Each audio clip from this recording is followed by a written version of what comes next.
ওর বাবা ছিল না, ওর মা নেই? আমাদের এসে বলতে পারোনি? বেনু, আমি আয়ুষের মা, তাই ওর জীবনে কোনো কিছু হলে সেটা জানার প্রথম অধিকারটা আমার আছে। কেন কেন লুকিয়েছিলে? কেন বলনি আমার ছেলে জীবনে এইসব হচ্ছে? কেন বলনি তুমি আমাকে? চুপ চুপ! তুমি জানো, জানো আমার ছেলেটাকে পুলিশে ধরে নিয়ে যে গেল, এতে ওর ক্যারিয়ারের কতটা ক্ষতি হবে তুমি জানো? কাকিমণি আমার কথাটা শোনো কেটে, তুমি আমাকে ক্ষমাটা করে দাও। আমি বুঝতে পারি না কাকিমণি। চুপ করো তো বিনু, চোখে জল ফেলে হাত জোর করে ক্ষমা চাইলে 7 গুণ মাফ হয়ে যায় না? এর আগেও তুমি একবার আয়ুষের সাথে এরকমই করেছিলে, ওর প্রাণটা যেতে বসেছিল, মনে মনে আছে তোমার? হ্যাঁ, তখন কিন্তু আমি তোমার সাথ দিয়েছিলাম, কিন্তু এবার কিন্তু আমি তোমার সাথ দেব না। এবার আমি সাথ দেব না বিনু। আমার ছেলেকে যেভাবে হোক তুমি এখানে ফিরিয়ে আনবে, শুনতে পেলে? তোমাকে ফিরিয়ে আনতে হবে। আমার ছেলেকে তুমি এখানে ফিরিয়ে আনো বিনু, যাও।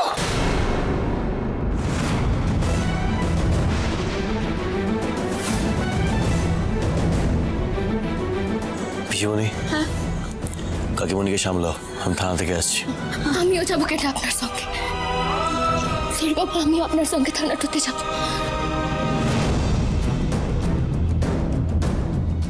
পটে ভাই, আমিও যাবো তোর সাথে। ভাই, তুই কোথাও যাবি না।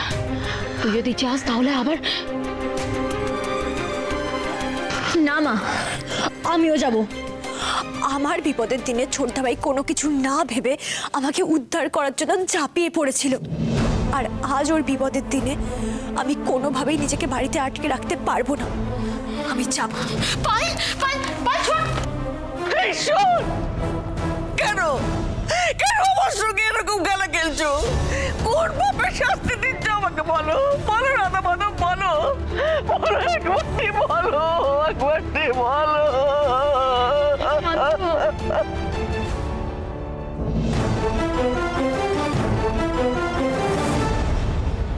বিশ্বাস কর জামাই, আমি জালিয়াতি করিনি। এটা ঠিক যে আমার টাকার দরকার ছিল, কিন্তু বৌদিভাই আমাকে বলেছিল যে আমি যাতে এইভাবে ওদেরকে টাকাটা না দিই, টাকাটা এইভাবে দেওয়া মানে অন্যায়কে প্রশ্রয় দেওয়া। তাই আমাকে বলেছিল একটুখানি ওয়েট করতে, তোর সাথে কথা বলবে, যাতে যাতে আইনের সাহায্য নিয়ে কোনোভাবে ওই ব্ল্যাকমেল যারা করছিল তাদেরকে ধরা যায়। তাই আমি মাথা ঠিক রাখতে পারছিলাম না রে, বিশ্বাস কর। আমি আমি তাই চেষ্টাও করেছিলাম যে কোথাও থেকে যদি একটা লোন জোগাড় করা যায়। দেখ, আমি সেটাও জোগাড় করতে পারলাম না। আর আর ওরকম টাইমে হঠাৎ করে জানিস আমার ফোনে ওই ঠাকুরের ছবি দেওয়া ওই লিঙ্কটা আসে। ওই লিঙ্কটা আমি সবাইকে পাঠিয়ে দিই ভুল করে। অফিসার, বিশ্বাস করুন, আমি চোর নই স্যার, আমি ক্রিমিনাল নই স্যার। ছোট ভাই, ছোট ভাই, তুমি শান্ত হও কেন? এভাবে কে দোলাই? দেখো, আজকাল প্রযুক্তি দিয়ে লোকটা করে অনেক টিকিট মিলিয়েছে, কিন্তু সত্যিটা সামনে আসবেই। দারোগা বাবু, এবার আপনি বুঝতে পেরেছেন তো দারোগা বাবু? ছোট ভাই নির্দোষ, এই অপরাধটা করে লাই, ও নির্দোষ কেন? আমি সবই বুঝতে পারছি, কিন্তু আপনারা কেন বুঝতে পারছেন না যে উপযুক্ত প্রমাণ ছাড়া আমাদের কিছু করার নেই? আর তাছাড়া সাইবার ক্রাইম বা অনলাইনে টাকা জালিয়াতির ক্ষেত্রে কোনো জামিন পাওয়া যায় না। অফিসার, আপনি দেখুন অফিসার, দেখুন কোনো না কোনো উপায় নিশ্চয়ই বেরোবে। উপায় আছে, মানে ঘুরে ফিরে সেই একই কথা, প্রমাণ। যদি এমন কোনো প্রমাণ জোগাড় করা যায় যেটা থেকে আইনের চোখে প্রমাণিত হয় যে আপনার ভাই এই কাজটা করেনি, তাহলে কেসটা মিটে যাবে আর উনি ছাড়া পেয়ে যাবেন। আর আমি তো আপনাকে আগেই বলেছি ক্রিস, যে ক্ষেত্রে প্রমাণ জোগাড় করাটা ভেরি ডিফিকাল্ট। না না, আমাদের এভাবে হাল ছেড়ে দিলে হবে লাই। দেখুন, আমার বিশ্বাস সব প্রশ্নের যেমন উত্তরটা থাকে, ঠিক তেমন যদি কোনো সমস্যাটা আছে তার তার কোনো না কোনো সমাধানটাও আছে। কেন আমাদের শুধু ভালো করে একটু ভাবতে হবে। আমি একটা কথা বলবো, আমি না শুনেছি মানে যারা ফোনের মাধ্যমে অনলাইনে জালিয়াতি করে তারা কিন্তু সিম কার্ডটা আগে পোর্ট করিয়ে নেয়। পোর্ট করে ফেলে মানে বুঝতে পারলাম লাই। আমি বলছি বিনু, ভাবো যে কোনো একটা জিনিস তোমার নামে আছে, আর সেই একই জিনিস আমি অন্য কোথাও থেকে ডুপ্লিকেট করিয়ে নিয়ে এলাম, আর সেই ডুপ্লিকেট জিনিসটাকে আমি ব্যবহার করে কোনো জালিয়াতি কাজ করলাম, কিন্তু পুলিশ কি বুঝলো? পুলিশ বুঝলো যে যেহেতু সেই জিনিসটা তোমার নামেই আছে, তাই জালিয়াতিটা তুমিই করেছো। তার মানে ছোট ভাইয়ের ফোন নাম্বারটা কেউ একজন নকলটো করে মানে পোর্ট করে এই জালিয়াতি কাজটা করেছিল, তাই না?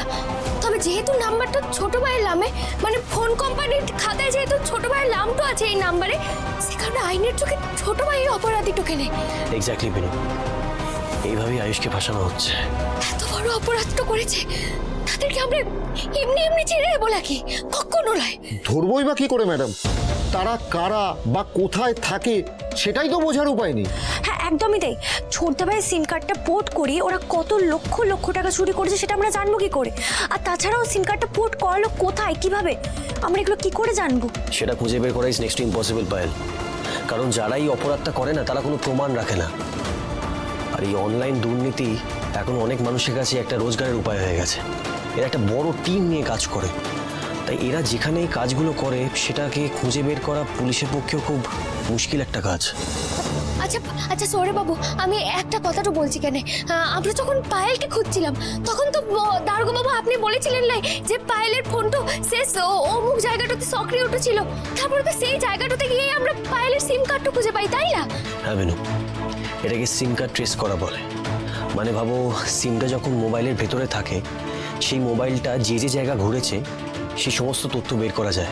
আপনি ঠিক কি বলতে চাইছেন বলুন তো ম্যাডাম? আমি বলছি যে দারোগা বাবু, এই যে ছোট ভাইয়ের সিম কার্ডের নম্বরটা কেউ নকলটা করে মানে পোর্ট করে এত বড় জালিয়াতি কাজটা করেছিল, তার মানে ওই সিম কার্ডটা কোথায় কোথায় কখন সক্রিয়টা ছিল সেই তথ্যটা যদি আমরা খুঁজে বার করতে পারি, তাহলে তো অপরাধীরা কোন জায়গাটাতে বসে এত বড় অন্যায় কাজটা করেছে সেই তথ্যটাও আমরা পেয়ে যাব। ঠিকই তো অফিসার, এটা তো মাথায় আসেনি। অফিসার আপনি এটা কিন্তু দেখতে পারেন একবার। খুব ভালো পয়েন্ট তুলেছেন ম্যাডাম।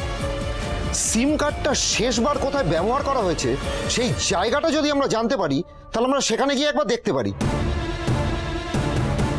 এক সেকেন্ড, আমি একটু আসছি।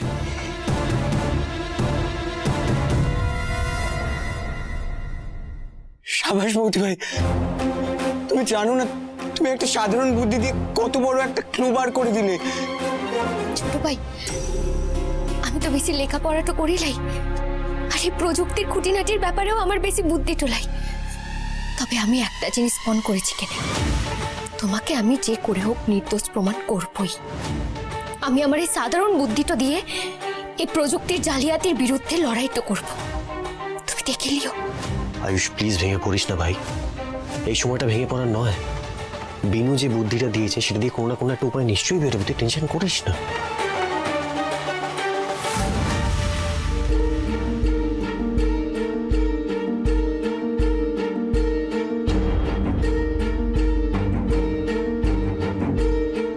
হ্যাঁ, কি করছো? রান্না বান্না হলো তোমার? আরে এখানে তো একটা অনেক বড় কেস ঘটে গেছে, অনলাইন জালিয়াতির কেস। মনে হয়